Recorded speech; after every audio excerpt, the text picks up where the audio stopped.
পঞ্চদশ সংশোধনীর যেসব বিষয় বাতিল করা হয়েছে: ১. সংবিধান বাতিল, স্থগিতকরণ ইত্যাদি অপরাধ সংক্রান্ত ৭ ক অনুচ্ছেদে ১ বলা হয়েছে, কোনো ব্যক্তি শক্তি প্রদর্শন বা শক্তি প্রয়োগের মাধ্যমে বা অন্য কোনো অসাংবিধানিক পন্থায়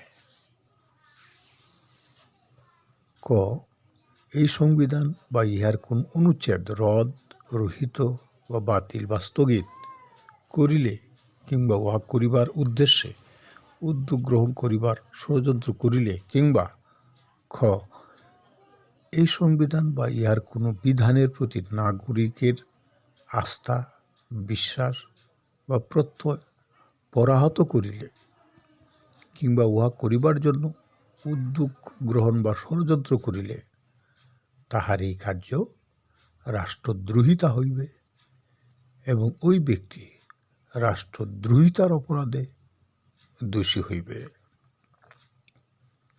২. কোনো ব্যক্তি ১ দফায় বর্ণিত খ কোনো কার্য করিতে সহযোগিতা বা উস্কানি প্রদান করিলে কিংবা খ কার্য অনুমোদন, মার্জনা, সমর্থন বা অনুসমর্থন করিলে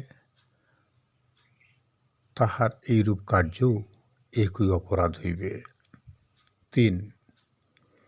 এই অনুচ্ছেদে বর্ণিত অপরাধে দোষী ব্যক্তি প্রচলিত আইনে অন্যান্য অপরাধের জন্য নির্ধারিত দণ্ডের মধ্যে সর্বোচ্চ দণ্ডে দণ্ডিত হইবে। সংবিধানের মৌলিক বিধানাবলী সংশোধন ও যোগ্য সংক্রান্ত ৭ খতে বলা হয়েছে, সংবিধানে ১৪২ অনুচ্ছেদে যাহা কিছুই থাকুক না কেন, সংবিধানের প্রস্তাবনা প্রথম ভাগের সকল অনুচ্ছেদ, দ্বিতীয় ভাগের সকল অনুচ্ছেদ, নবম ক ভাগে বর্ণিত অনুচ্ছেদসমূহের বিধানাবলী সাপেক্ষে তৃতীয় ভাগের সকল অনুচ্ছেদ এবং একাদশ ভাগের ১৫০ অনুচ্ছেদ সহ সংবিধানের অন্যান্য মৌলিক কাঠামো সংক্রান্ত অনুচ্ছেদসমূহের বিধানাবলী সংযোজন, পরিবর্তন, প্রতিস্থাপন, রহিতকরণ কিংবা অন্য কোনো পন্থায় সংশোধনের অযোগ্য হইবে। ২. মৌলিক অধিকার বলবৎকরণ সংক্রান্ত ৪৪ বি এ বলা হয়েছে, এই সংবিধানের ১০২ অনুচ্ছেদের অধীন হাইকোর্ট বিভাগের ক্ষমতার হানি না ঘটাইয়া সংসদ আইনের দ্বারা অন্য কোনো আদালতকে তাহার এখতিয়ারের স্থানীয় সীমার মধ্যে ওই সকল বা উহার যে কোনো ক্ষমতা প্রয়োগের ক্ষমতা দান করিতে পারিবে। ৩. তত্ত্বাবধায়ক সংক্রান্ত ৫৮ ক অনুচ্ছেদ বিলুপ্ত এবং ক পরিচ্ছেদ এ নির্দলীয় তত্ত্বাবধায়ক সরকার বিলুপ্ত। ৪.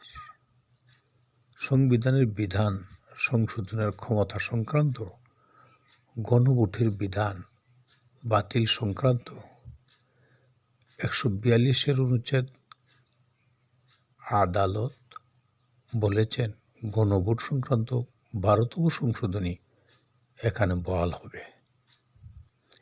এর আগে ৪ ডিসেম্বর পৃথক রিটে জারি করা রুলের ওপর শুনানি শেষ হয়। ২০১১ সালে ৩০ জুন জাতীয় সংসদ পঞ্চদশ সংশোধনী পাস হয় এবং রাষ্ট্রপতি ২০১১ সালের ৩ জুলাই তাতে অনুমোদন দেন।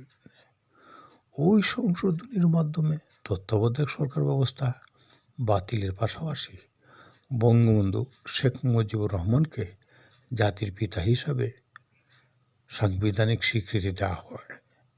এছাড়া জাতীয় সংসদের নারীদের জন্য সংরক্ষিত আসন সংখ্যা ৪৫ থেকে ৫০ করা হয়।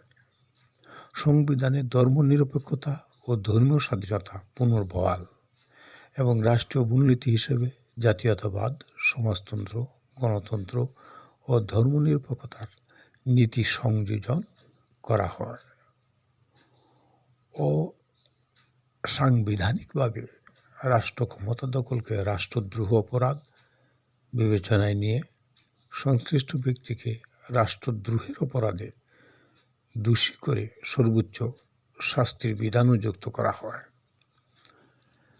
আগে মেয়াদ শেষ হওয়ার পরবর্তী ৯০ দিনে নির্বাচন করার বিধান থাকলেও ওই সংশোধনীতে পরবর্তী ৯০ দিনের মধ্যে নির্বাচন করার বিষয়টি সংযোজন করা হয়।